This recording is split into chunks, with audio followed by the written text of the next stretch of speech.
STB Drops. Todo dia um papo diferente. Olá, caros amigos do arquivo. Hoje estamos aqui com o escritor e pesquisador Denilson Monteiro para falar de uma figura importantíssima não só na história da televisão, mas na história da comunicação, o Chacrinha. Então a gente vai abordar esse personagem importantíssimo na história da televisão, porque muita gente aqui do arquivo que vê os vídeos antigos do Chacrinha questionam muito, querem conhecer. Então a gente trouxe aqui o Denilson para falar sobre essa figura. Por que o Denilson? Porque o Denilson já escreveu um livro sobre o Chacrinha, de tantos outros livros que o Denilson escreveu. E, claro, tem outro livro, se for possível um dia, Denilson, da gente falar também dessa figura, que é nada mais, nada menos que o Carlos Imperial. Se você ainda não leu esse livro, por favor, leia. Um dia a gente tem que abordar essa figura importantíssima também. Para acompanhar aqui esse painel, como sempre, os meus amigos José Vitor Hack e Reinaldo Maximiano, que, aliás, até fazer um convite rápido aqui para todo mundo, a gente tem um podcast do Texto Brasileiro toda segunda-feira, no YouTube, Facebook, Spotify, Deezer, enfim, a gente está colocando no ar toda segunda um episódio novo do podcast do Texto Brasileiro, comandado brilhantemente pelo meu amigo Hack, com o Reinaldo e com a pessoa que vos fala aqui. Denilson, antes de tudo, muito obrigado por ter aceito o convite, valeu mesmo por ter colocado seu tempo aqui à nossa disposição. E eu queria fazer a primeira pergunta para você, vindo de um garoto que escreveu no canal, vendo um vídeo que eu postei sobre o JN, o Jornal Nacional da Morte do Chacrinha, e ele escreveu assim, num tom: por que o Chacrinha é o rei da comunicação do Brasil? Por que consideram ele? Então, acho que essa é a primeira pergunta. Denilson, muito obrigado. Boa tarde. Antes de mais nada, eu queria agradecer, né, pela oportunidade aí de estar aí com vocês. Ele é tão importante porque foi ele que, assim como no rádio, né, havia o César Ladeira, né, que foi o cara que profissionalizou o rádio brasileiro, o Chacrinha foi o cara que desprofissionalizou a televisão, assim, digo, tirou a formalidade, né? Trouxe a espontaneidade para a televisão, né? Porque no início, né, ela já estava com 6 anos, né, aqui no Brasil, né, tinha sido inaugurada quando ele foi para a TV Tupi, né? E era tudo muito formal. Era tudo muito formal, as pessoas de traje a rigor, as pessoas obedecendo às marcações do câmera. Quem mandava nos apresentadores era o câmera, né? Eles ficavam ali estáticos, né? E o Chacrinha, quando entrou, ele começou a se movimentar pelo palco, e tudo isso que a gente tem hoje, com os apresentadores, né, que a gente tem como Faustão e tal, Luciano Huck. O Faustão dá aquelas coisas dele de vez em quando andar por trás do palco, mostrar, né, os bastidores. Isso daí foi o Chacrinha quem trouxe isso para a televisão, né? Já vinha do rádio, ele já tinha provocado uma grande anarquia no rádio, né, com aqueles programas dele, né, o Rei Momo na Chacrinha, o Cassino, né, da Chacrinha, tudo era da Chacrinha, ainda não era do Chacrinha, porque era numa chácara, né, numa rádio lá em Niterói, né, que tinha uma chácara ali e tinha uma rádio ali dentro, né? Ele não era o Chacrinha, ele virou o Chacrinha depois, né? Quando um locutor, não é o Oswaldo Lousada, não é o Lousadinho ator, não. Eu sei que o sobrenome é o mesmo, mas esqueci agora, né? É muita coisa, são muitos livros que a gente vai escrevendo e aí alguns personagens a gente dá um branco rápido. Mas eu lembro que esse Lousada, que foi inclusive o cara que hoje em dia as pessoas botam um copo de água para rezar Ave Maria às 18 horas, foi ele que inventou essa história de rezar a Ave Maria às 18 horas. Ele rendeu o Chacrinha na Rádio Tupi, ou Tamoio, não lembro agora, e porque o Chacrinha operou um apendicite, Não, apendicite não, foi uma outra operação. A apendicite foi antes, que ele foi ainda em Pernambuco, quando ele teve que parar com a faculdade. Mas foi uma das cirurgias que ele fez várias. Ele fez uma cirurgia e quando retornou, o Lousada apresentou ele. Ele era Abelardo Barbosa só, o apresentador, né, do programa, né, do Cassino da Chacrinha, né? Ele apresentou ele como Abelardo Chacrinha Barbosa. A partir dali que ele virou Chacrinha, né? Então, ele é o cara que, né, tudo que a gente tem hoje em dia começou com ele, tudo nasceu com ele. Né? Ele falava, eu nasci e aí veio a confusão. Foi isso mesmo, ele trouxe a confusão, né, para o rádio, mas uma confusão positiva. Né? Então, por isso ele tem toda essa popularidade, toda essa importância também por causa da criação dos bordões, né, que ficaram. Né? Tem gente que nem sabe como nasceu, mas fica falando como vai bem, veio a pé, veio de trem, né? E a história do Chacrinha, né? Quando tem, eu lembro quando eu lancei o livro do Bosco, do Ronaldo Bosco, estava ali uma confusão ali, pessoal reunido muito tempo, né, que não se viu, se encontraram no lançamento do livro. Eu lembro do Rui Castro falando, pô, vamos acabar com essa chacrinha aí. Era sinônimo, ele virou sinônimo disso, dessas coisas, né? Dessa anarquia, dessa bagunça gostosa, né? Dessa coisa alegre. Então, tudo que a gente tem veio, né, graças a ele. Então, por isso essa importância, por isso ele ter sobrevivido. Meu filho era criança, a Chacrinha já tinha morrido há muito tempo. Meu filho é de 97 só, né? 10 anos depois. Né? Chacrinha já não estava mais aí. Ele sabia quem era o Chacrinha, né? Até hoje sabe quem é o Chacrinha. Então, essa é a importância dele, né? É isso. Isso que você falou é interessante porque quando o Chacrinha morreu eu tinha 3 anos. Eu não assisti o Chacrinha. Mas, assim, o tempo todo, ao longo da minha infância, ao longo da minha adolescência, a figura do Chacrinha era muito presente nos programas de auditório. Ele sempre foi muito lembrado em todos os programas, diferentemente de outros apresentadores que já se foram e que têm sua importância, como Flávio Cavalcante, como J. Silvestre, como Blota Júnior, né? Mas, assim, o Chacrinha ele é uma figura muito viva. Você acredita, Denilson, que seja pelo fato disso que você falou, por ser um programa de um formato brasileiro, totalmente brasileiro? Em parte sim, mas eu acho que muito em parte por o que ele fez, né? Que ele criou ali, que ficou marcado, os bordões, né? As fantasias. Isso vai ficando na memória e vai atravessando o tempo. O Flávio, o que tinha? O Flávio era uma pessoa muito formal. A gente lembra do quê? Tem coisas que o filho dele, né, o Flavinho, fala: o senhor era filho daquele cara que quebrava disco. Aquilo ali ficou gravado. Ele até fala: pô, papai só quebrou disco durante um pouco tempo, mas ficou marcado. Ou a história dos nossos comerciais, por favor, né? Ou negativamente, que é o envolvimento dele, né, com o golpe de 64, ele ter apoiado, né, o golpe. Mas ele não tinha uma coisa assim tão marcante como o Chacrinha. O Chacrinha tinha muitas coisas que ele foi criando ali. Ele foi criando essas coisas que foram ficando, foram ajudando, né, a criar toda uma história e aí ficar marcada na memória.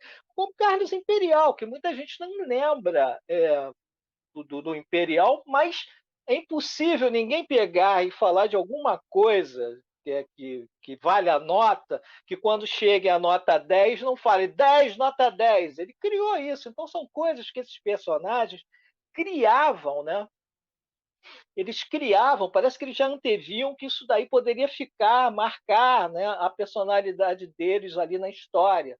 Então, eu acredito que seja isso, muito também do que ele fez, da obra, da trajetória dele mesmo. Né?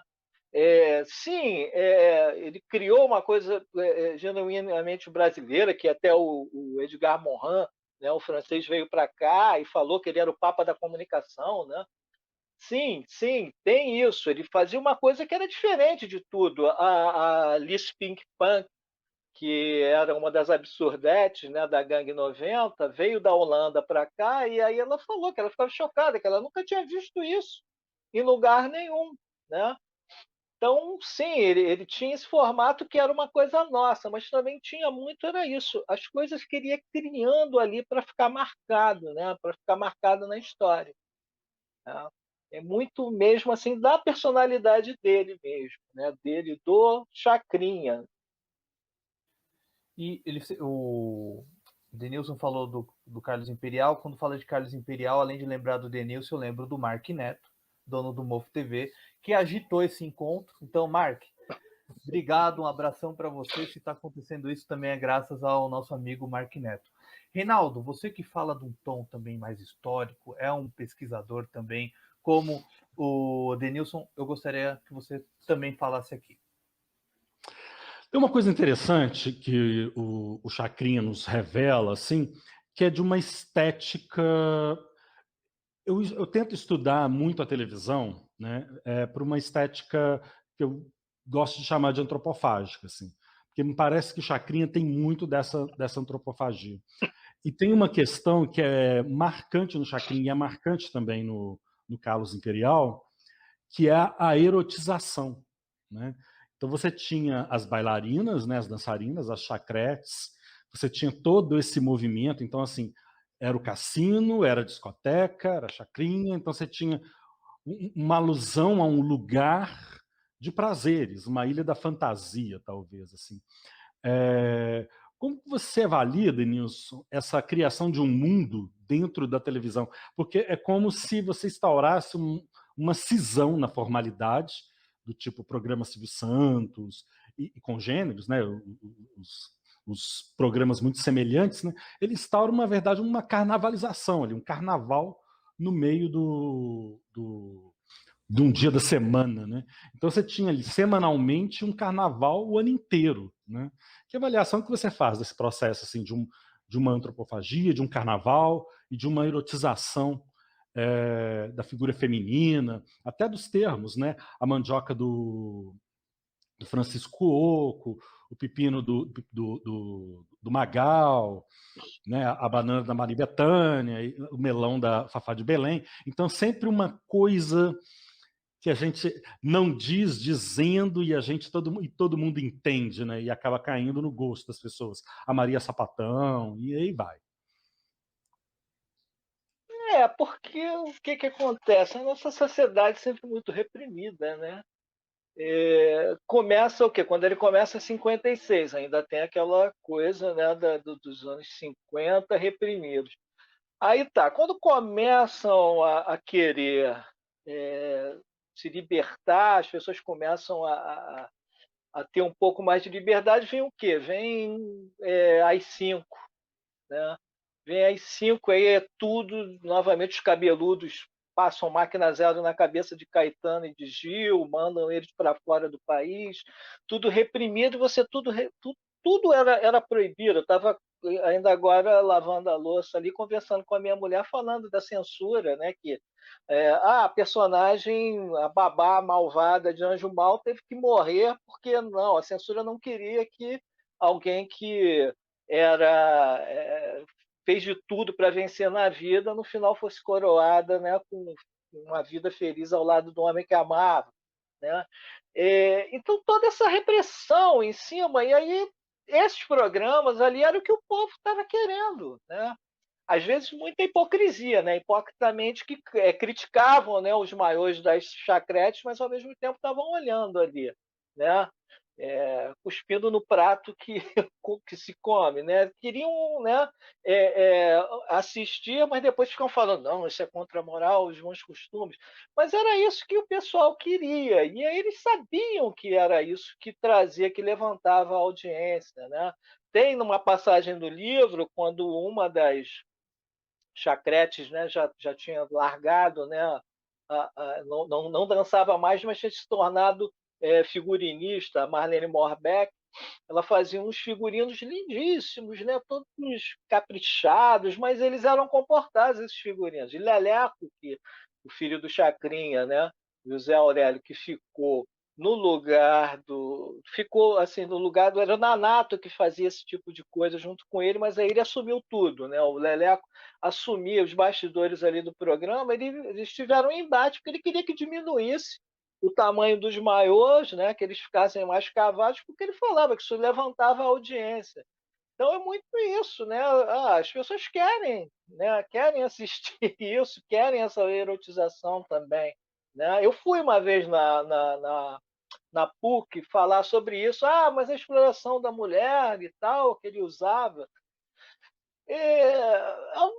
ao mesmo tempo que tinha isso, tinha também uma coisa de se libertar, de poder mostrar o corpo, né? A mulher quer mostrar o corpo, ela tem o direito de mostrar o corpo dela se ela quiser, né? Ela tem o direito dela ser uma ministra do Supremo Tribunal Federal e ela tem o direito também de ser uma dançarina de palco de um programa.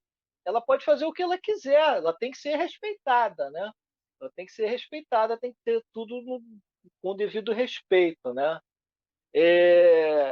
Então, eu acho que o que esses programas traziam era um pouco de liberdade numa coisa tão sufocante que se vivia na época, né?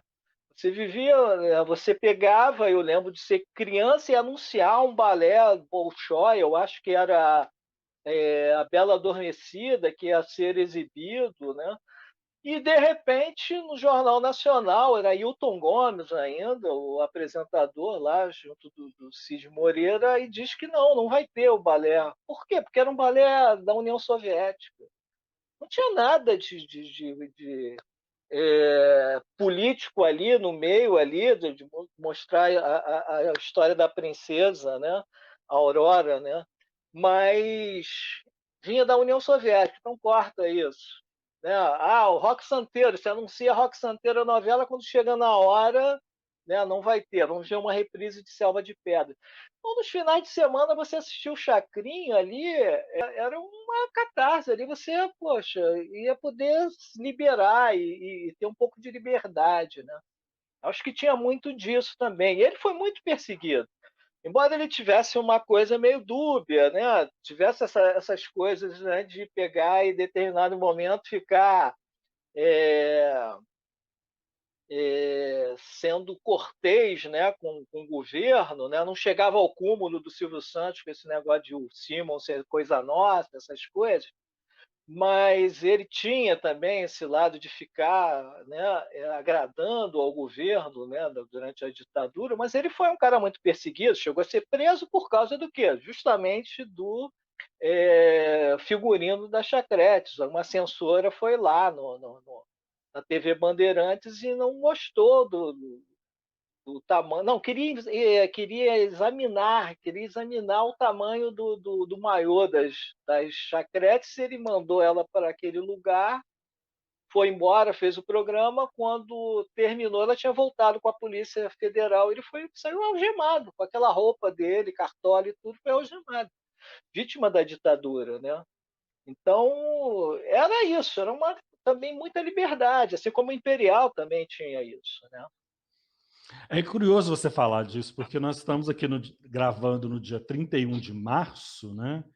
Que é aí a data terrível, né? A data maldita aí do golpe de 64, né? Então é bastante significativo que a gente esteja falando desse movimento assim de uma certa ansiedade por liberdade, por querer rasgar determinadas fronteiras, exatamente num dia como o de hoje, e com esse recrudescimento de conservadorismo, né, que implica com o tamanho da roupa, que atribui à vítima a culpa por conta da roupa que veste. Né? Então você tem ali um jogo de uma... Porque parece que a gente sempre flertou com o conservadorismo mesmo, né? Até dentro da televisão e nos modelos que a gente estabeleceu de entretenimento. Porque eu fico lembrando, por exemplo, do Bolinha, que também tinha suas dançarinas, né? E dentre elas uma com a cara assim, muito fechada, não sei se você lembra disso. Uhum. Uma cara fechada assim, fazia lá a dança, mas não sorria. Mas que era assim um personagem que a gente se identificava, como aquele jurado que era o mal-humorado, que dava sempre a nota baixa. Porque, na verdade, são programas com estruturas muito semelhantes, né? Eles são montados em cima de tipos, né? E no corpo de jurados do Chacrinha, você tinha, por exemplo, uma figura como Elke Maravilha, e até atrizes globais, como Lúcia Veríssimo, né? Uma série de beldades passaram ali por esse corpo de jurados, né? Dos mais libertários aos mais conservadores. É uma coisa Tinha meio... o Edson Santana, né, que fazia um alter ego do que ele era, né, que ele era o Rei Momo, né, e aí no programa ele fazia um sujeito mal-humorado, né, que dava notas baixas para os... E o Pedro de Lara também fazia esse tipo, né, de figura também, né, que ficava dando as notas baixas lá para os calouros. Tinha isso. Era tudo muito parecido, mas também tinha situações em que o que aconteceu? O Silvio, por exemplo, roubou o Pedro de Lara do Chacrinha, né? Levou para o show de calouros dele, né? Tinha isso também. Eles ficavam numa guerra ali. A guerra do Chacrinha com o Flávio Cavalcante era incrível, né? Era coisas assim do Arco da Velha, deles sequestrarem participantes para levarem para o programa deles. Era a dona Cacilda de Assis, né, que incorporava o seu set da Lira, ela ia se apresentar no programa do Flávio, né? E aí o pessoal da equipe do Chacrinha foi lá, interceptou, levou ela lá para o Jardim Botânico. O Flavinho, né, filho do Flávio, foi tentar lá resgatá-la, mas não conseguiu, ela já estava se apresentando. Né?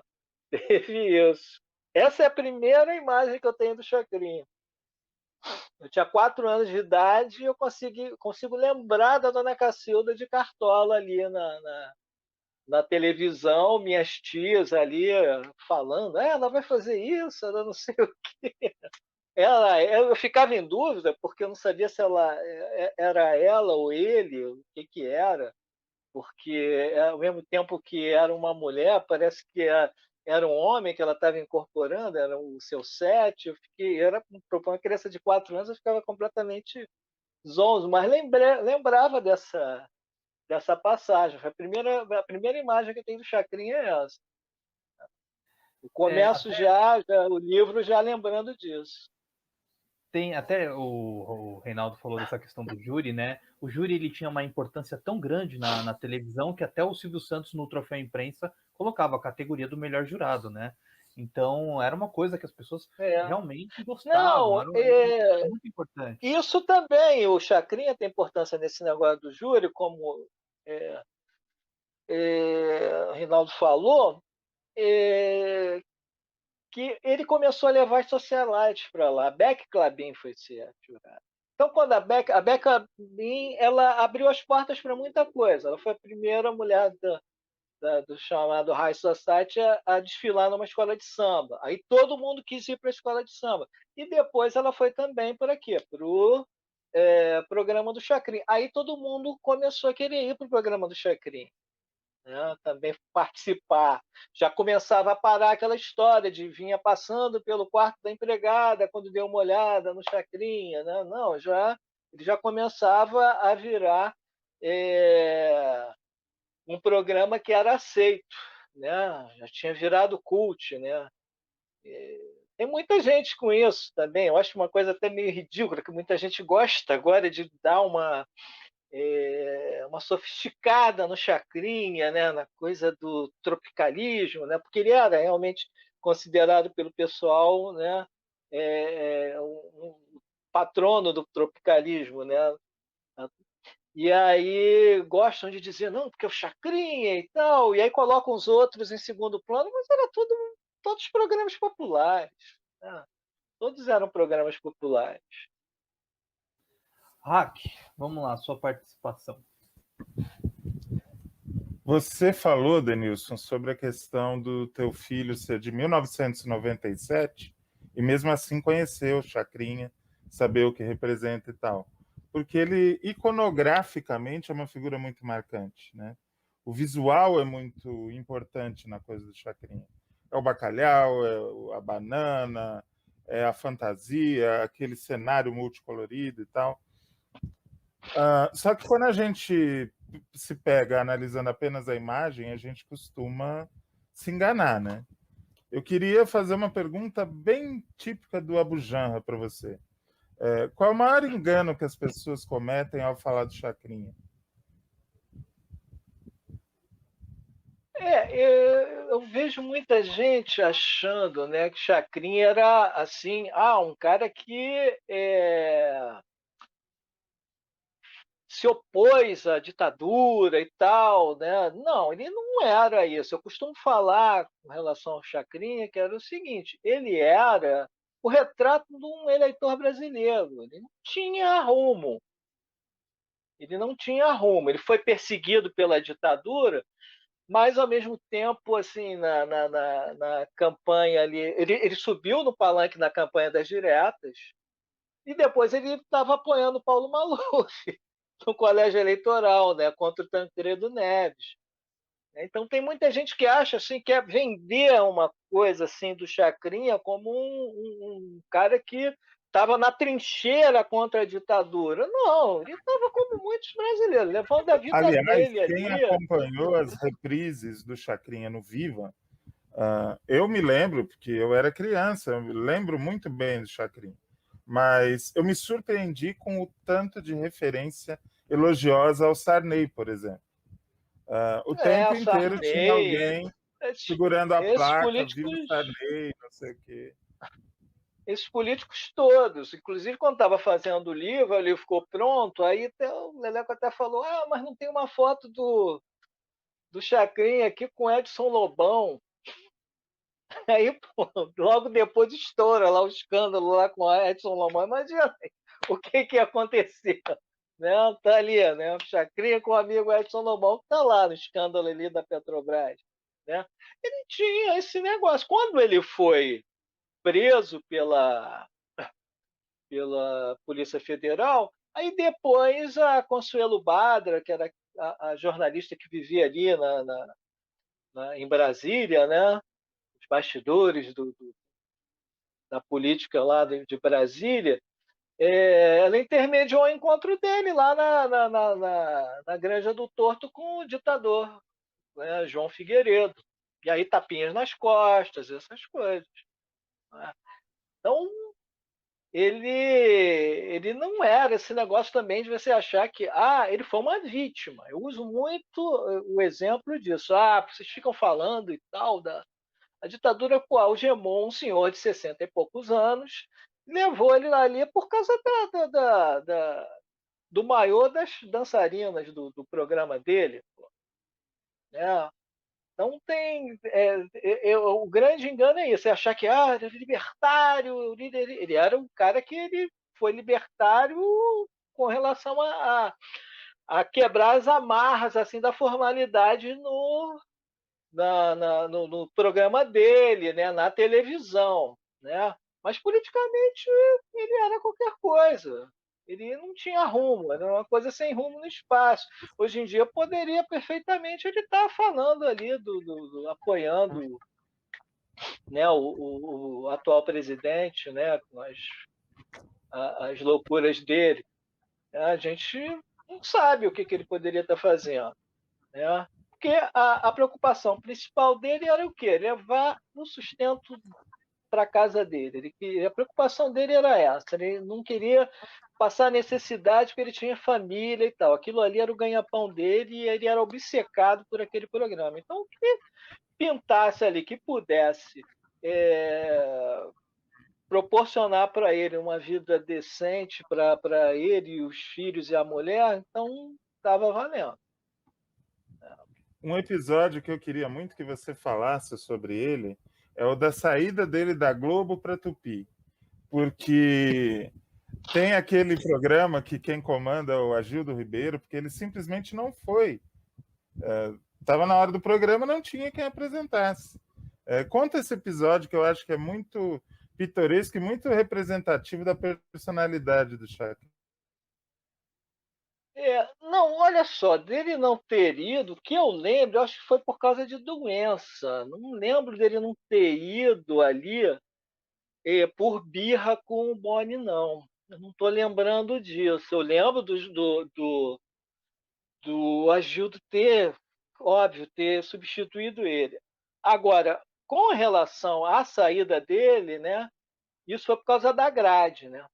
O Boni queria colocar a grade ali, né, os horários certinhos, né? E ele não respeitava o horário, né? Ele não respeitava o horário. Ele queria passar, ele ia além do horário. E o Boni já estava cansado disso. Aí até que teve um domingo que acabava o programa do Chacrinha, ia o quê? Ia passar um filme. Nesse dia era até um filme do Steve McQueen, A Mesa do Diabo, que o Steve McQueen era um jogador de cartas. E aí estava chegando o horário e ele não estava terminando o programa. Aí, quando chegou ali perto do horário do filme, ele não acabou o programa, o Boni foi lá e falou, tira do ar, bora passar o filme. Aí ele foi para lá, para o camarim, praguejando, e aí houve a briga, e aí falou, estou saindo da emissora, brigou e não voltou mais, só voltou 10 anos depois. Né? E foi vagando ali de emissora, foi para Tupi, achando que aquilo ali era uma maravilha, né? E estava já naquele problema, né? Que eu até falo da situação com o Paulo Pontes, né? Que o Paulo Pontes trabalhava na Tupi e eram duas histórias que contavam. Uma delas é que ele chegou lá, o salário saiu, aí o pessoal, opa, saiu e não diz quando volta. E a outra é que ele recebeu a proposta para ir para a Globo. E aí, quando ele recebeu a proposta para ir para a Globo, aí o cara ofereceu um dinheiro lá para ele, e ele foi lá e falou para o cara, não sei se era o Arrabal, quem era que estava ali na direção da Tupi, mas ele falou, olha, eu estou saindo porque a Globo me ofereceu tanto. Aí ele, pô, não, eu dobro a coisa, eu dobro. Ele, olha, para ficar sem receber o dobro ainda, não dá não, estou indo para lá, vou embora, mesmo não dá não, né? Estou indo embora. E o Chacrinha foi para isso, caiu nessa canoa furada. Foi para lá e passou por muitos problemas. E ainda tinha a briga por audiência, né? A briga grande por audiência, porque a Globo foi com tudo para cima dele. Né? Nas terças-feiras, né? Tinha um dos programas dele, e aí o Boni começou a passar Kung Fu, né? Começou a passar o Kung Fu, e ele queria saber o que ele tinha que fazer para competir com o Kung Fu. Ele ficava intrigado por que Kung Fu estava dando audiência mais do que ele, né? Ele ficou nessa guerra lá com a Globo, se saía bem, às vezes se saía mal, e aí depois, falta de dinheiro, ele foi para outras emissoras, saiu rodando ali, passando por tudo que era lugar, né?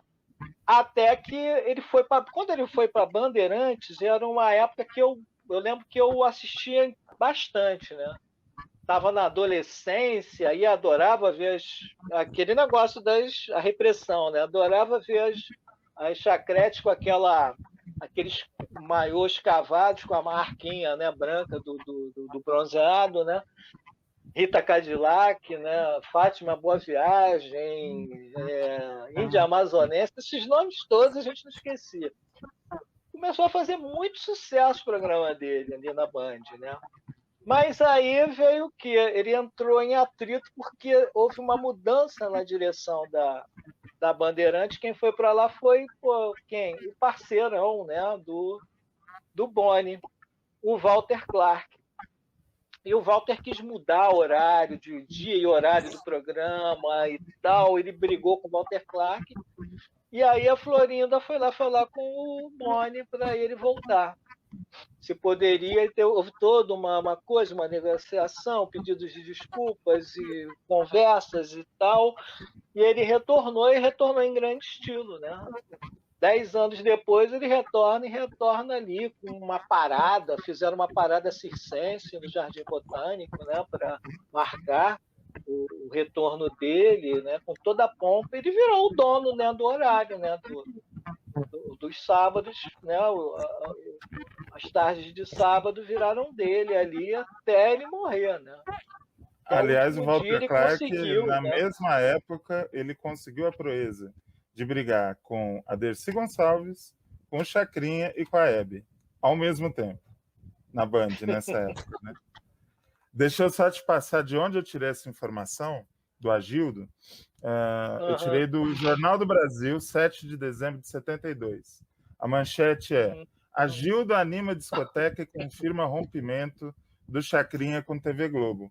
Então, alinhando o que você falou, pelo que eu entendi, o que você disse é o domingo anterior a esse dia que o jornal afirma que o Chacrinha não compareceu e ele foi substituído pelo Agildo, e pelo jeito foi o último discoteca do Chacrinha aos domingos, e não contou com a presença do... Eu não lembro se isso está no livro. Eu não lembro se isso está no livro, porque eu peguei e vi todos os jornais do Brasil. Pode ser que esteja. O que ficou mais marcante para mim foi um caso de doença, que ele ficou doente ali. Eu lembro do Agildo, mas Do pode que ser eu que tenha isso no livro. O que eu sei bate tudo que você falou. A única coisa é que este episódio que eu estou dizendo é o domingo seguinte. Então, do seguinte, depois dele ter abandonado, depois do episódio do filme. Né? Exatamente. Não sei, eu acho que Exatamente. vou dar uma olhada nessa. Porque, cara, são não sei quantos livros aí que eu escrevi, aí eu já começo a. Tem um negócio que é fogo também, porque a gente escreve os livros, aí depois o pessoal fica assim achando que você vira um eterno programa do J. Silvestre. Então tem coisas assim que você já. Enciclopédia do Chacrinha, né? Não, do Chacrinha, do Imperial, do Boscoli, né, Tim Maia, que eu não escrevi, mas eu trabalhei lá com o Nelson, é fogo. Né? Denilson, Tem que dar uma olhada deixa nisso. Deixa eu te fazer uma pergunta, porque é o seguinte, a gente citou aqui, vocês citaram a Tropicália, e a gente sabe muito bem, Gilberto Gil, Caetano Veloso e tantos outros artistas daquela época estavam no palco do Chacrinha, né? Estiveram no palco do Chacrinha. E teve um fato que eu lembro muito, que em 99, quando o Caetano estourou com aquela música Sozinho, né? Se não me engano, acho que é Sozinho, que foi um sucesso comercial, o Caetano Veloso esteve no palco do Domingo Legal. E que, ao meu ver, aquele programa do Gugu bebeu muito da fonte do Chacrinha. Era um programa extremamente popular. Programa moderno, enfim, né? Não comparando, mas a música do Chacrinha ali. E o Caetano foi muito criticado. Foi muito criticado por ter pisado ali naquele palco. E o Gugu morreu. E a gente vê hoje o Gugu algo cult, né? Assim como o Chacrinha. Talvez não no mesmo nível, mas hoje o Gugu virou uma figura com os quadros, com uma lembrança até comemorada, enfim.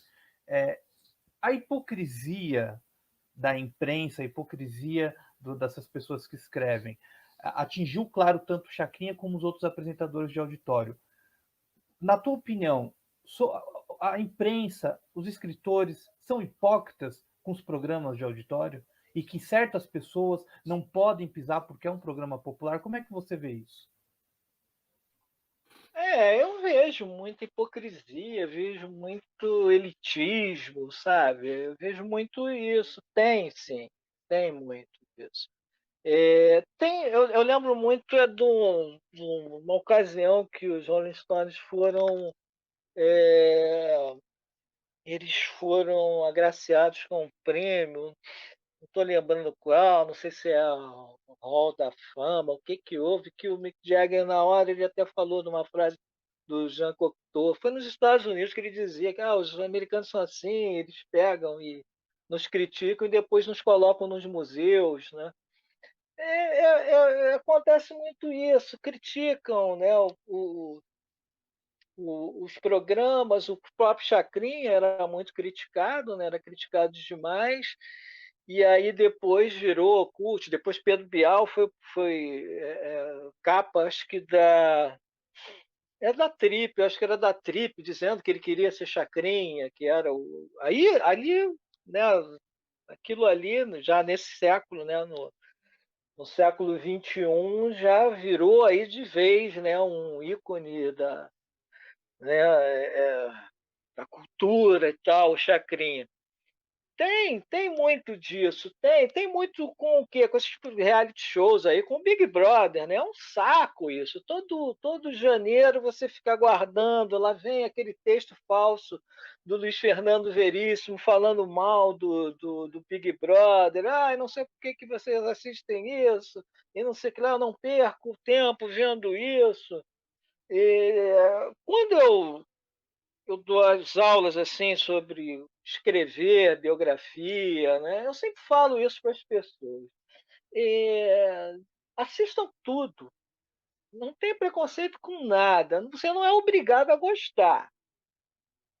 Mas você não pode ser aquele tipo de pessoa que diz assim: nem sei o que é isso. Nunca ouvi essa música. Né? Nunca ouviu. Frejá, né? O Roberto Frejá falando dos filhos dele, não, que meu filho me apresentava uma música, né, um novo som, e eu ficava ouvindo esse som assim, eu falei, para com isso, deixa de palhaçada, você tem que, né, ver o que é isso, ouvir. É, tem muito preconceito com tudo, né?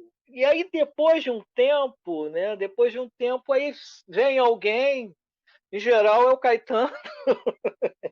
O Caetano pega e fala. Agora eu não sei como é que tá, se ele tá tão bem na fita aí para essas pessoas, mas era o Caetano falar alguma coisa, o Peninha, né? O Peninha era considerado brega até ele gravar Sonhos, né? O Caetano. Fernando Mendes, né? Que gravou também. É preciso alguém pegar e passar um selo de qualidade para essas pessoas irem atrás, né? Aí vem o efeito manada, todo mundo começa a achar maravilhoso, né? A história, né, das escolas de samba, que era coisa de gentinha para esse pessoal, e aí vai Beck Clabin, aí todo mundo quer desfilar, de novo Beck Clabin vira jurada de programa de auditório, né? Aí todo mundo já acha legal ser convidado para programa de auditório. Então, eu acho que tem uma hipocrisia muito grande, né? Tem uma hipocrisia, tem muito uma coisa assim de não haver personalidade. As pessoas não têm personalidade de pegar e admitir suas opiniões, de dar suas opiniões, gosto, não gosto, elas ficam esperando alguém, né?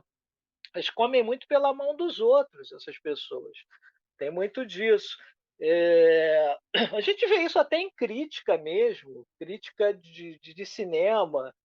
Você vê quando um filme é lançado primeiro aqui no Brasil, antes de ser lançado lá fora, e determinados críticos gostam do filme. Aí quando começam a falar mal lá fora, eles mudam a opinião, né? Eles já começam, não, realmente, reavaliando, né? Então, tem hipocrisia demais, tem muita hipocrisia. Né?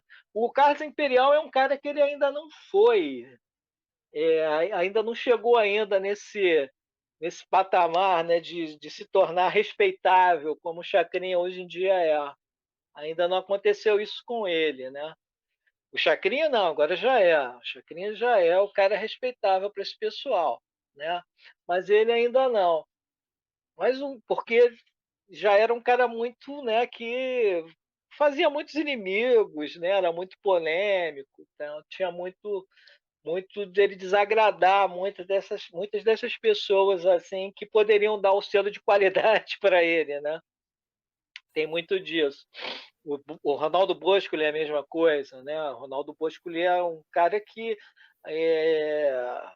a bossa nova, né, as letras da bossa nova que traduzem o que era a bossa nova, sol, o mar, né, o Rio de Janeiro, são dele, né? O Vinícius, maravilhoso e tal, mas você for avaliar as letras do Vinícius, são muitas letras assim, muito tristes, né? Muita coisa depressiva, tristeza não tem fim, felicidade sim, né? Enquanto que o Ronaldo falava é sol, é céu, é mar. Mas o que que acontecia? Ele era um cara que desagradava muita gente, né? Ele era um cara que ele saía, né? é, comprando muitas brigas, então não recebeu o selo de qualidade, né? E aí o Chacrinha já recebeu. O Gugu agora já está recebendo esse selo de qualidade, não sei se está, né? Ainda tem ainda alguns problemas aí com ele, com aquela reportagem, né, que ele caiu em desgraça com o negócio dos PCC. sequestradores falsos, né, aquele negócio do PCC. Então, mas é isso, acontece, né? Depois você é reabilitado. Um amigo do Imperial até falou comigo sobre isso. Esse termo é ótimo. A absolvição do morto também, tem muito disso. Ô, Denilson, eu fiz há pouco tempo uma live com o Fernando Morgado sobre a história da TVS Rio e tem muita reportagem, tanto do início do SBT, em que se sempre falava do Chacrinha, indo para a emissora do Silvio Santos e tudo mais. Naquela época houve um comentário e tal, que não aconteceu, o Chacrinha foi para Globo. Como é que era a relação entre o Silvio Santos e o Chacrinha? Porque muito se fala que o Silvio tinha uma rivalidade muito forte com o Flávio Cavalcante, né? Que ao mesmo tempo respeito, mas havia uma rivalidade. Tem poucas fotos do Silvio com o Flávio, né? São poucas fotos. Já do Chacrinha é muito mais fácil de você encontrar eles abraçados, até um vídeo do Chacrinha com o Silvio Santos. Como é que era essa relação entre os dois? Pelo que eu vi, a relação era boa, até o momento em que o Silvio foi lá e roubou o, o Pedro de Lara dele, né? Levou lá para. Começou a roubar os jurados dele e levar para os programas do Silvio, né? Para o show de calouros dele. Ali você comprava um inimigo, o Chacrinha ficava por conta quando você mexia com a coisa mais sagrada da vida dele, que era o programa dele, né? Eu acho que não teve nenhuma briga, né? Nem nada.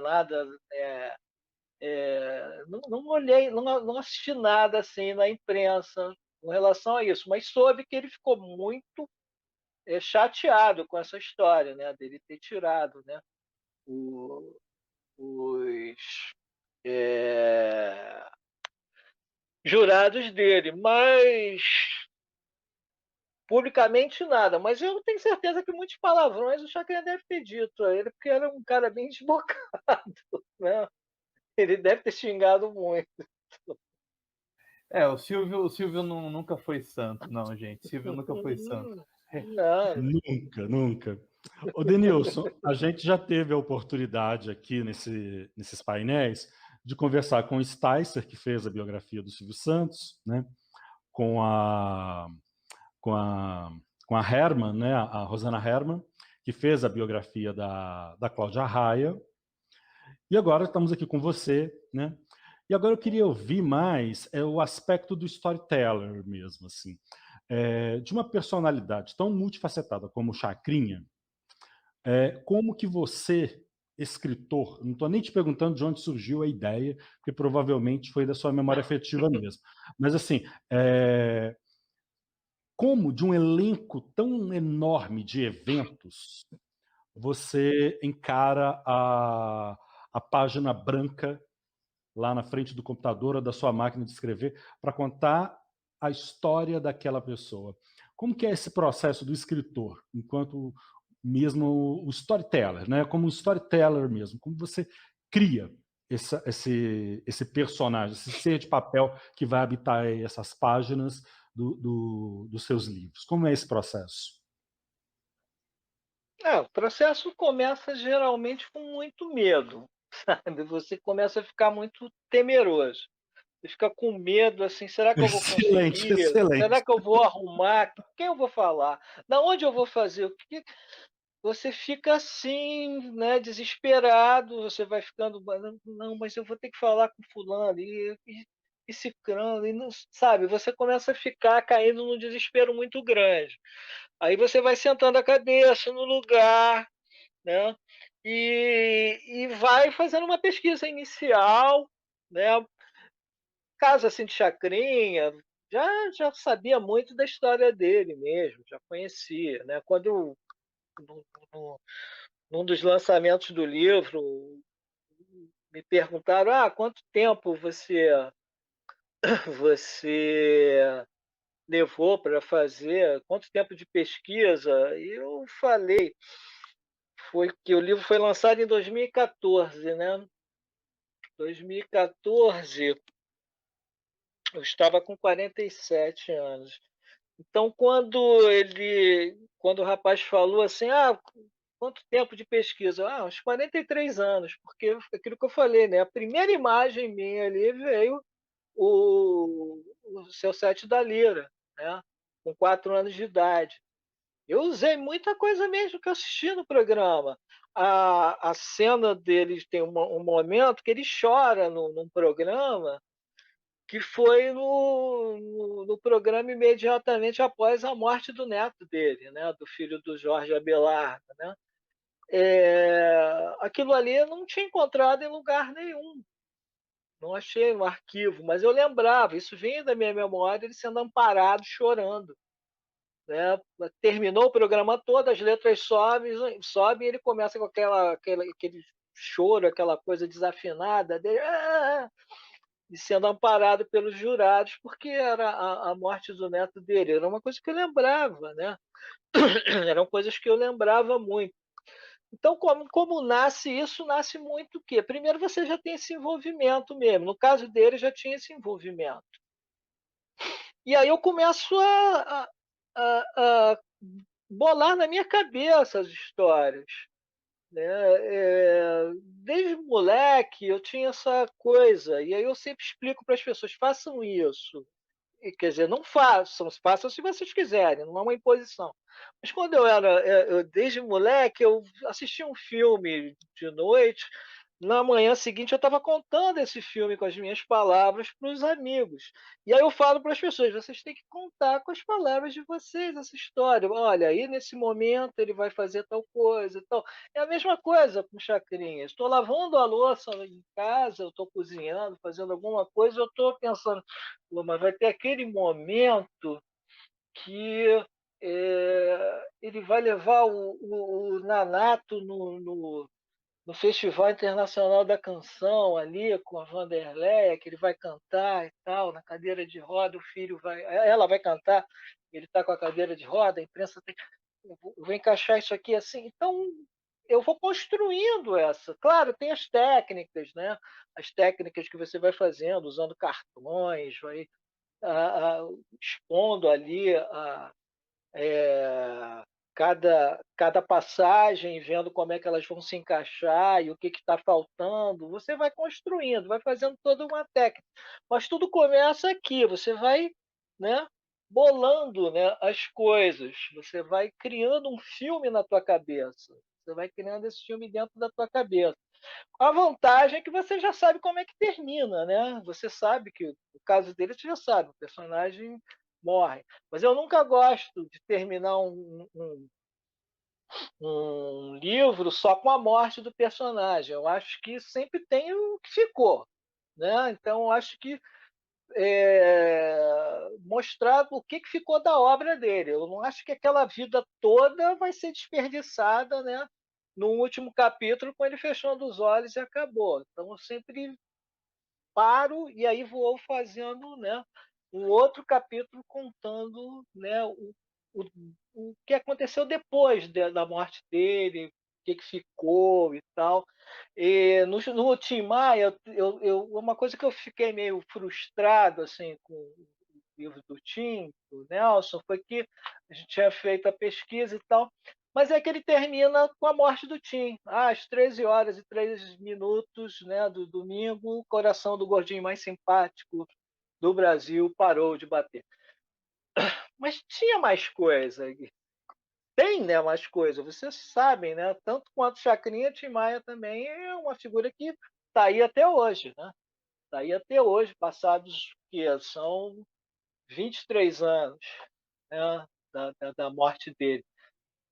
tá aí até hoje. Então, eu acho legal isso, né? Você pegar e contar a obra, como é que ela se refletiu no país, no mundo onde ele viveu, né?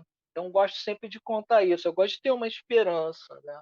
Em cima desses personagens, né? O Imperial, por exemplo, ele morre e aí como é que eu vou terminar esse livro? E o filho dele pega, eu vou um dia na casa do filho, vou te contar a última do Imperial. Aí contou uma história dele lá, que ele aprontou um negócio que ele sabia que ia morrer, mas passou a perna numa figura lá. E eu achei isso maravilhoso, né? Porque era a prova do que ele viveu, né? A pilantragem sobrevivendo, né? Até o capítulo eu terminei, tá com um dos versos de uma das canções dele, né? Que é para virar cinza minha brasa demora, né? Então eu gosto muito disso. Então é isso. Começa sempre com medo, muito medo de não conseguir realizar o trabalho.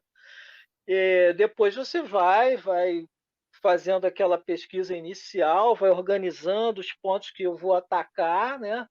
E aí vou vendo quem eu vou entrevistar, vou lendo um recorte de jornal. Muitas vezes até eu entrevisto pessoas que não têm nada a ver com o personagem, mas tem a ver com a época. Eu lembro do Carlos Imperial, que eu fui trocar o cano de descarga do carro, sentou um senhor lá na oficina e começou a falar comigo e com a minha esposa que ele era motociclista, lambretista, era lambreta na década de 50. E o Imperial tinha, né, lambreta, tinha vivido aquela época intensamente. Aí eu falei, pô, ele pode me trazer com precisão como era a vida do jovem naquele tempo. E aí marquei entrevista com ele. E aí entrevistei que é para dar a riqueza de detalhes daquela época, né? Não, ele não tinha cruzado com o Imperial, assim, tinha até visto, mas nunca foi um cara que prezou assim da amizade dele, privou da amizade dele. Mas era importante, né? Então faço isso, as entrevistas, incontáveis entrevistas, né? Muito jornal, muito livro, né? É uma coisa de doido, e não dormir muito, né? A gente não dorme. O livro do Chacrinha, o que, que acontece? O livro do Chacrinha ele tinha sido iniciado por outra pessoa, mas aí não tinha dado certo. E aí me chamaram para tentar corrigir. Eu falei, não, eu quero começar do zero, preciso começar isso do zero. E aí era um desejo meu fazer, né? Era um desejo meu fazer, mas eu achava que era uma coisa que estava longínqua, eu não ia conseguir, né, realizar. É...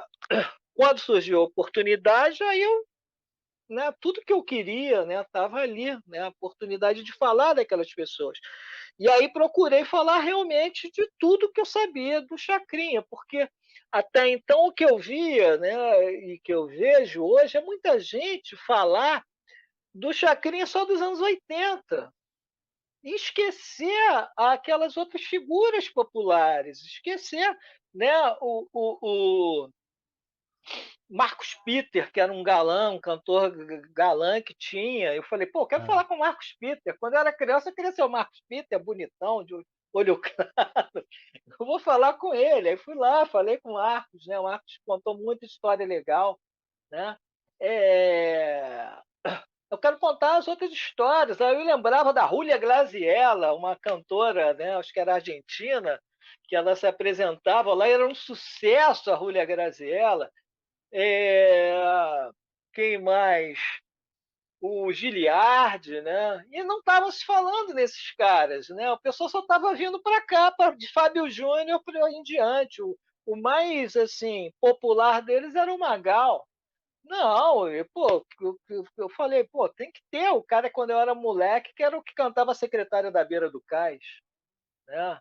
O outro do onde a vaca vai, o boi vai atrás, né? O Zé da Praia, né? Todas essas figuras eu quero contar. E aí fui mais além, porque eu fui vendo, né? A carreira dele começou em 39. Aí fui pegando outras coisas, Teixeirinha, também, que ele foi responsável aqui pela popularização do Teixeirinha, né, com o Coração de Luto, né, que o amigo dele, o Nestor de Holanda, né, que era o cara mais politicamente incorreto que já surgiu, que foi o criador do termo macacas de auditório, ele chamou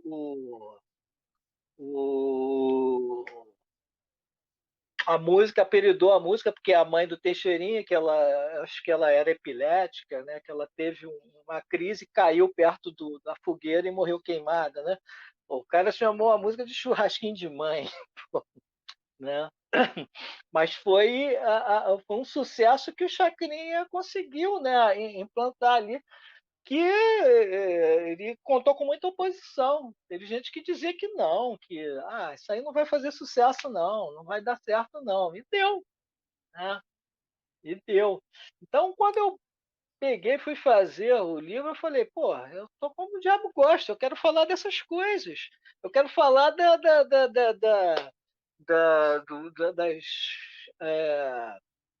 os bordões, eu quero falar dele parando ali, tô vendo estrela, tô vendo estrela. Ele fazia isso no programa dele, né? Aí fui atrás de gente também que não era artista nem nada, era gente que foi ao programa dele. Então tinha um amigo que iria no programa na Band, lá em São Paulo. Aí ele me contando como é que funcionava, como era, isso eu conto no livro, como era a rotina do adolescente que ia ao programa.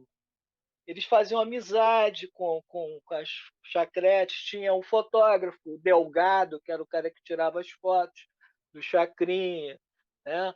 E aí eles iam lembrando de uma série de coisas, né? E aí me contando para me dar com toda a riqueza como é que era realmente o programa dele, não só diante das câmeras, mas também pelo ponto de vista do quê? Do espectador. Isso foi muito legal, né? É interessante você localizar essa questão do fazer pelo medo, né, iniciar pelo medo, assim, porque quem lida com escrita de forma, né, sou jornalista, Hack é dramaturgo, Fábio lida também com produção, então assim, você tem um medo inicial mesmo do início, né, do processo de escrita. Agora, esse medo você experimenta nas outras fases também? Ou você experimenta medos diferentes, assim? Porque os caminhos que você descreveu aqui são todos muito bons, né? Você vai para um comportamento, você vai para um aspecto que circunda o seu personagem, assim, né? Mas você experimenta essa sensação de medo nessas diferentes travessias, assim, da produção? Porque geralmente quem escreve, né, e acaba dando curso para escrita criativa, que não sei o quê, vem muito cheio de certeza. Mas você chega aqui para a gente e não apresenta essas certezas. Assim, você tem ali um plano, você tem ali um projeto, tal, mas você não apresenta para a gente muitas certezas. E já inicia a sua explanação pelo medo. Eu acho isso muito, muito rico. Você experimenta esse medo em outras fases? Olha, você viu A Noite Americana? Filme do Truffaut? É aquilo. Estou dormindo e estão tendo aqueles sonhos ali, ouvindo as vozes. É assim, é o tempo todo. Até o último momento, até o momento do lançamento, até depois, como é que vai ser recebido, como é que vai ser recebido o livro. O livro do Chacrinha, quando foi lançado, a primeira crítica foi negativa, foi do Sticer. Falou mal do livro. Uma crítica que eu não entendi muito, porque ele criticava justamente, ele dizia que eu tinha uma obsessão por falar do jabá, do Chacrinha. Mas era uma coisa que as pessoas queriam saber a respeito do jabá, né? Queria saber do jabá do Chacrinha. Esse assunto era absolutamente voz corrente de todo mundo que estudava Chacrinha. Não tinha como não falar. Não tinha como não falar. Teve gente que falou que eu passei até. Nem existiu o termo ainda, mas eu tinha passado pano em cima do Chacrinha, porque o que eu mostro ali é que ele não cobrava para você cantar no programa dele. O critério que ele tinha para te levar para o programa dele, ele ia te ouvir no rádio e ver se você estava fazendo sucesso, te levava para lá. O que acontecia depois era o quê? Era Leleco cobrar assim, pô, você está fazendo sucesso, vem fazer show aqui com a gente, né? Aí se você não fizesse, né, você já não aparecia mais no programa. Que tem até agora um vídeo, eu estava vendo Escandurra falando do Flores em Você, né, que eles não quiseram colocar o gorrinho no Natal e o Leleco falou assim, nunca mais vão tocar aqui na Globo, mas aí eles acabaram fazendo parte da abertura da novela, né? Eu tinha que falar sobre isso. Então, tem esse negócio da crítica. Aí, infelizmente, depois só foi essa crítica ruim que eu tive. O restante, todo mundo gostou do livro. Então, escapei. Né?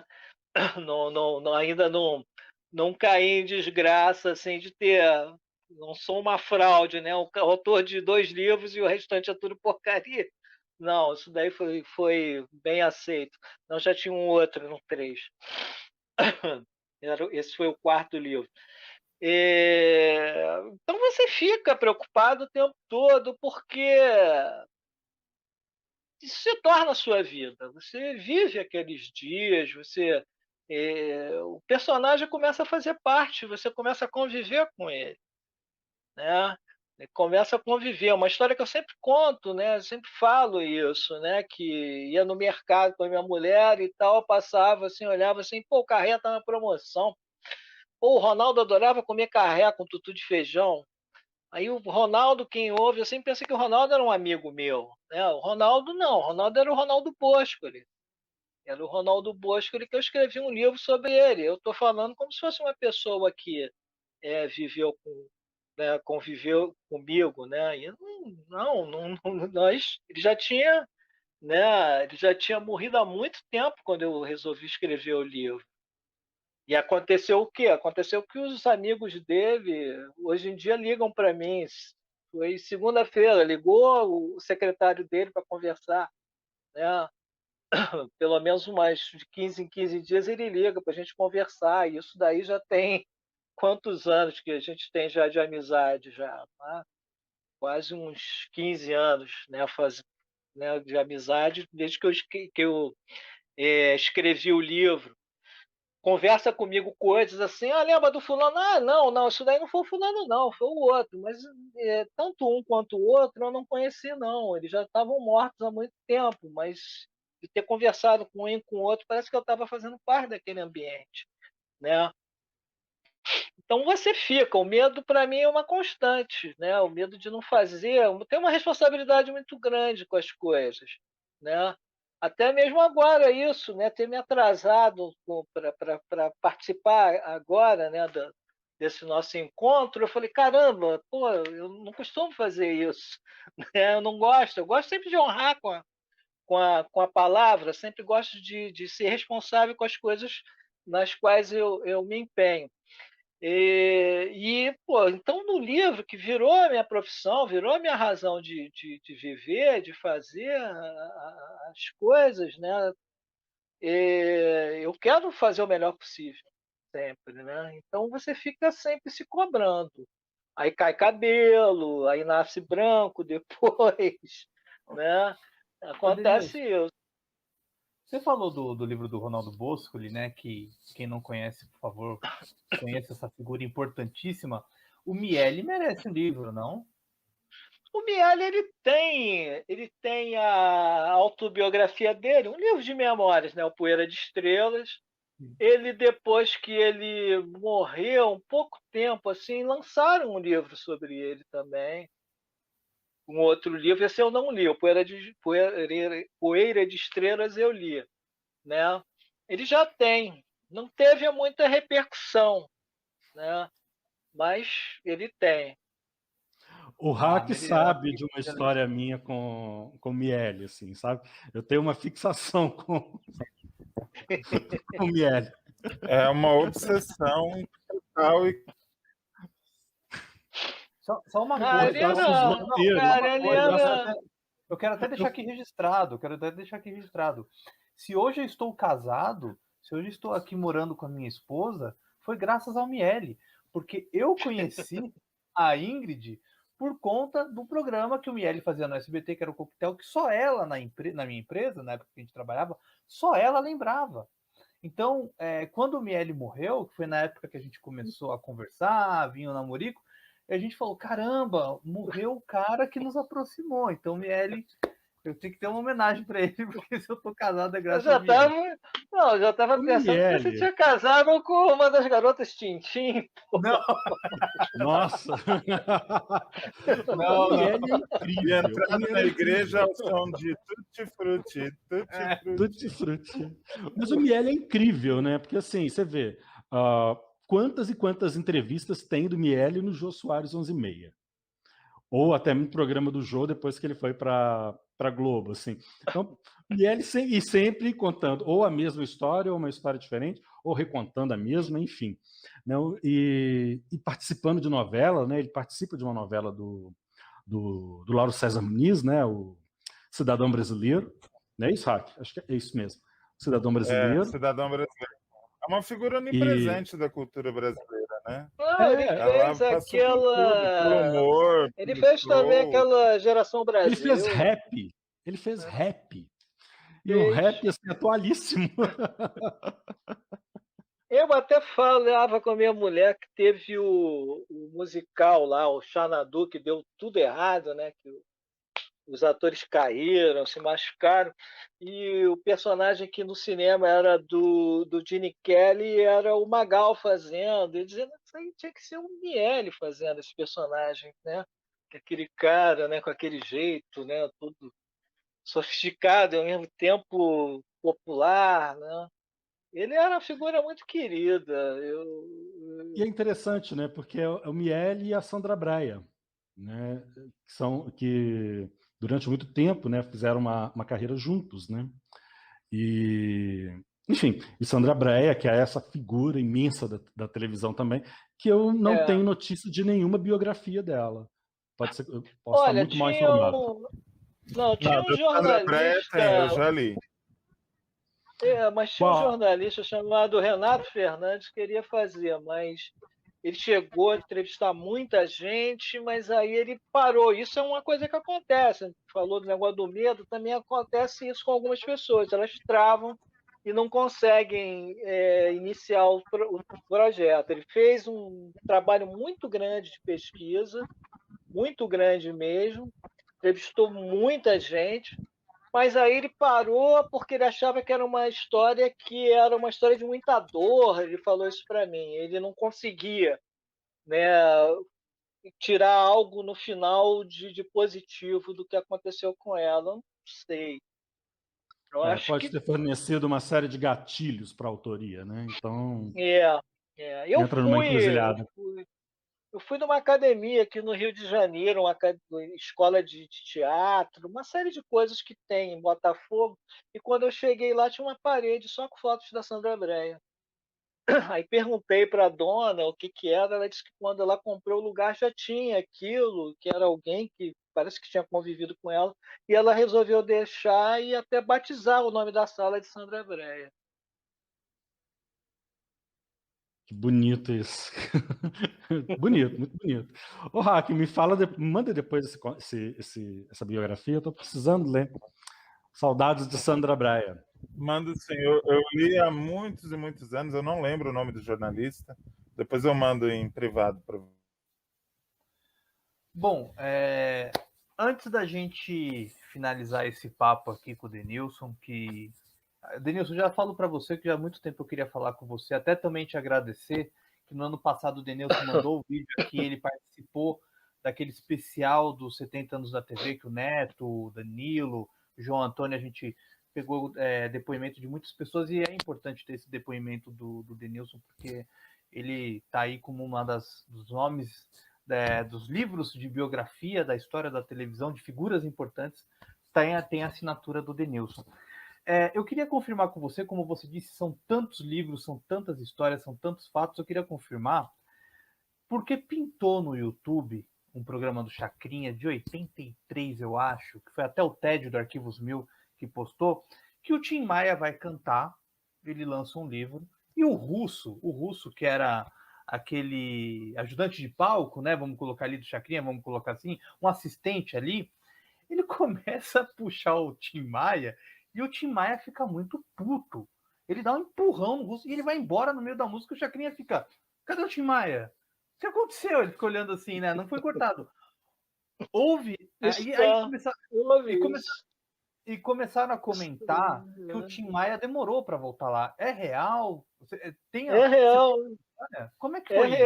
É real. Ele se queixou do Russo ter passado a mão nele. Ele ficou por conta, sim. Está no livro, sim. Aconteceu realmente. Não, é verdade. A cena desculpa, é hilária, porque o Tim Maia começa a empurrar e ele fica muito bravo, ele vai embora. O Chacrinha fica: gente, cadê ele? Pô, vai voltar? Não, ele ficava. O Tim Maia largou a gravação largou a gravação de clipe do Descobridor. Acho que foi Descobridor de Sete Mares lá na Globo, foi embora, porque acho que era Jordelle Lacha e tal, estava repetindo muitos takes. Ele odiava que passasse a mão na barriga dele, né? Pô, parece que o Russo passou a mão na busanfa, foi pior ainda, né? Ele perdeu de vez a paciência. Ele ficava incontrolável. O Russo morava nas redondezas da onde eu morava, em Piedade, aqui no Rio de Janeiro. Eu vi o Russo passeando de vez em quando por ali, né?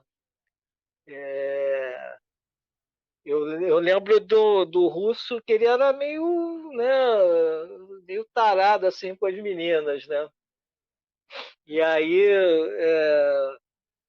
algumas meninas assim de um concurso, acho que Garota de Ipanema, alguma coisa assim, que foram para lá pro programa do Chacrinha aparecer lá, elas se queixando: não, aqui ele fica ali olhando para a gente com aquela cara ali meio muito assanhadinho, não sei o quê, né? Ele era meio era uma figura assim muito pitoresca ali, né, da Globo em si, né, o Russo, né? Ô, Denilson, você sabia que o Boni morou em Piedade, né? Oi? O Boni morou em Piedade, na juventude. Ah, é? Morou lá? Caramba. Na época que ainda usava. Osasco, mas morou um tempão em Piedade. Na época que ele ainda usava as camisas de tricoline, né? Provavelmente. Eu lembro do Osmar Frazão, que é um cara da TV Rio, né? Ele falando, né? Conheci o Boni ali na fase dele, que ele ainda usava blusa de tricoline, pô. Agora tá aí. Não. Mas é isso, cara. Era muita gente interessante que existia nessa época, né? E é uma coisa que eu acho que o pessoal carece, é que essas pessoas se encontravam. Elas tinham um ponto de encontro, né? Elas tinham um lugar onde elas se encontravam. Aqui no Rio de Janeiro era a Fiorentina, né? Então as pessoas se encontravam ali e trocavam ideias. E aí eu acho que isso daí prejudicou um pouco a criatividade, né? As coisas começaram a ficar muito frias, muito assessor de imprensa no meio, né? O Lima Duarte dizia que emissora de televisão sem padaria não dava certo. Que é essa coisa justamente do ponto de encontro, né? Exatamente, a padaria lá da Globo ali, né, no Jardim Botânico. Então não tem mais isso. Eu acho que isso daí também acabou, né? A Fiorentina era muito interessante. Eu lembro da Iris Bruce falar que ela estava passando por uma situação complicada, estavam desempregados. Ela era mulher do Nelson Caruso e o Caruso desceu, foi na Fiorentina, quando voltou já estavam com uma peça para eles fazerem, com o Carlos Imperial. Né? Já estavam empregados. Né? A peça do Mário Prata, lá, o Cordão Umbilical. Isso era muito legal. Se criavam muito filme nascia ali, nesses locais. Na Fiorentina mesmo, o Imperial ouviu uma história do Edson Silva, o ator Edson Silva, né, emprestou o apartamento dele para o Jorge Doria se encontrar com uma mulher, né? E aí, quando ele voltou, o apartamento estava alagado, porque ele deu descarga e a descarga estourou e ficou aquele negócio. O Imperial ouviu essa história e resolveu fazer um filme. Aí fez um filme com Paulo Silvino estrelando, né? O Rei da Pilantragem, o nome do filme. Não, e eu acho, Denilson, que em breve a gente poderia também fazer um painel, como a gente fez do Chacrinha, sobre o Carlos Imperial. Aí eu vou chamar o Neto para participar, porque o Neto tem uma participação muito incrível, porque se muita gente, né, viu as imagens, né, eu particularmente nunca tinha visto nenhuma imagem do programa Carlos Imperial na Tupi ou na TVS, foi graças ao Mofo TV. Então, se a gente aquilo ali, o que aconteceu? A história dessas fitas. Nós éramos amigos, eu me tornei amigo do Neto no Por Onde Anda, que era um grupo do Orkut, uma comunidade do Orkut. E aí me tornei amigo dele e estava fazendo a pesquisa do Imperial e fui na casa do Imperial e achei essas VHS. Tudo sujo ali, cheio de mofo. E na Cinemateca do MAN, né, o diretor de conservação, o Hernani Heffner, me ensinou como limpar essas fitas. Então eu fui você tem que desenrolar ali, desaparafusar tudo, pegar um lápis, botar e sair. Aí vai caindo aquele mofo igual neve, né? Aí depois você enrola tudo, tá ali, tá limpo. Aí falei com o Neto, poxa, como é que a gente consegue botar isso no YouTube e tal? Não, pode deixar que eu faço isso. Aí entreguei para ele essas coisas, ele foi colocando ali no mofo. Não, eu tirei o mofo para voltar para o mofo, né? Dessa vez o Mofo TV. E aí a gente foi colocando essas coisas todas, né? E eram umas fitas que eu achei lá na casa lá em Pedra de Guaratiba, onde o Imperial morou com 20 mulheres. Não, é muito bacana você falar isso, Denilson, porque a gente brinca aqui que o Neto é o pai, né? Ele que começou a postar os vídeos antigos, aí veio tantos outros colegas. Então, quando a gente fala com ele, ele fica até sem graça, né? Provavelmente eu ouvi isso e ficar sem graça. O Neto foi o percussor, então a gente, não só eu, como outros colegas, a gente tem gratidão por esse trabalho e por ter inspirado tantos outros colegas, assim como eu, como o Danilo e tantos outros que postam e resgatam a memória da TV. O Neto, ele é como se fosse um cara da minha família, como se fosse o tio do meu filho, né? Ele conhece meu filho desde criança, né? Eu brinco também que aquela casa dele é o verdadeiro museu da imagem e do som, né? Porque você vê, tá cheio de fita, Verdade. ele tem as coisas todas ali, e aí ele vai colocando, vai gravando cada coisa direitinho, né? Vai fazendo trocas também, né? Ele vai fazendo trocas e recuperando essas imagens. Ele é ótimo, né? Além de ser Não, uma Neto, figura generosíssima, uma das figuras sim. mais generosas que existem, né? Neto é um grande amigo, tenho muita alegria de ter a amizade com ele. Como eu disse no início, foi ele que passou o contato do Denilson. O Denilson está aqui também pelo Neto. Neto, O livro do Chacrinha é dedicado a ele, né? Que legal. Dedicado a ele, porque eu estava aguardando, né, algo que tivesse assim tudo a ver com ele mesmo, né? É como se fosse num programa de auditório, né? Ele merece. Bom, para encerrar aqui, Reinaldo, muito obrigado. Suas considerações finais aqui neste final desse painel sobre o Chacrinha. Obrigado, Reinaldo. Obrigado, Marquezine, Denilson, Hack. Já deu para entender que o Neto vai para o trono, né? Vai para o trono ou não vai, né? Vai para o trono. Aliás, a gente precisa conversar com ele também algumas coisinhas legais, porque, vez por outra aqui, a gente sempre tangencia, né? O tema da memória sempre atravessa a nossa discussão, né? A memória da televisão, a memória do audiovisual. Então, é uma grata satisfação poder fazer parte aqui desse painel, recebendo aqui o Denilson, falando do Chacrinha e de todo esse aspecto bem amplo, né, do que envolve a presença do Chacrinha na televisão. Né? Está relacionado a comportamento, com história, com memória. Então, é um prazer muito grande. Muito obrigado, Denilson, inclusive pelos ensinamentos com a questão da escrita. Valeu, muito obrigado. Hack, vamos lá, vou até colocar aqui suas considerações finais e, claro, aquela propaganda do nosso podcast, por favor. Mais uma vez, muito obrigado por estar aqui com a gente. Imagina, eu que agradeço a honra de estar aqui pela primeira vez falando com o Denilson, que é um cara que eu já admirava pelo trabalho, e saio do painel admirando ainda mais porque ele falou coisas com as quais eu concordo muito, a coisa de não sacralizar demais o personagem, de dar ao personagem o que é dele por direito, seja isso bom, seja isso ruim.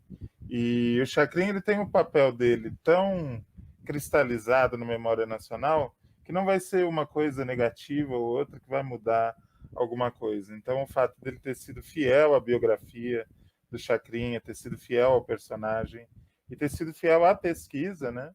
Eu acho que não haveria decisão mais correta para mostrar esse personagem para o público. E a coisa do livro, né? O livro permanece. Daqui 50 anos eu não sei se vai haver YouTube, mas eu tenho certeza que vai ter uma cópia do livro circulando por aí. Então, parabéns pelo teu trabalho, Denilson, e continue assim, encontre novos personagens logo para brindar a gente com mais trabalhos. Valeu, foi um prazer. Bom, obrigado. O Hack está aqui também, o convite, podcast do Texto Brasileiro, toda segunda. Digitem, acessem, pelo amor de Deus. Pelo amor de Deus, eu não fiz o merchan. Gravamos todo domingo, segunda está no ar, logo cedinho. Então, passe lá para ver a gente bater um papinho. Em todos os agregadores. A gente não está roubando, a gente só está pedindo para vocês escutar. Então, por favor, escutem. E também, por favor, além do livro, claro que o Denilson falou do Ronaldo Bosco, que ainda preciso ter aqui na minha estante, tem o livro do Carlos Imperial, que eu tenho aqui, que é maravilhoso. Quem não tem, pelo amor de Deus, compre. E, claro, o nosso personagem, que é o Chacrinha, que está aqui, que é um grande livro também. E para quem gosta de comunicação, de televisão, estudante, tanto faz. Tem que ter na estante porque vale a pena. Denilson, muito obrigado mais uma vez e é uma honra falar com você, conhecer você, não pessoalmente conhecer por aqui, foi uma honra ter aqui, falar com uma pessoa que está aqui na minha estante. Muito obrigado. Eu que agradeço aí, a oportunidade desse encontro com homens notáveis aí. Mas é isso, muito obrigado a todo mundo. Quer falar mais alguma coisa, Denilson? Não, só isso. Só agradecer mais uma vez aí, foi muito bom, né? Conhecer vocês, bom estar com vocês, né? Aprender também com vocês muito, né? E espero próxima oportunidade aí a gente falar sobre outras figuras aí interessantes. Né? Não, com certeza. O convite já está feito já. E também fica aqui o convite para você que acompanha o arquivo, continue acompanhando o canal, futuramente mais lives, mais vídeos aqui para vocês, e agradecer a todo mundo que está acompanhando esses painéis que a gente tem feito. Então é isso.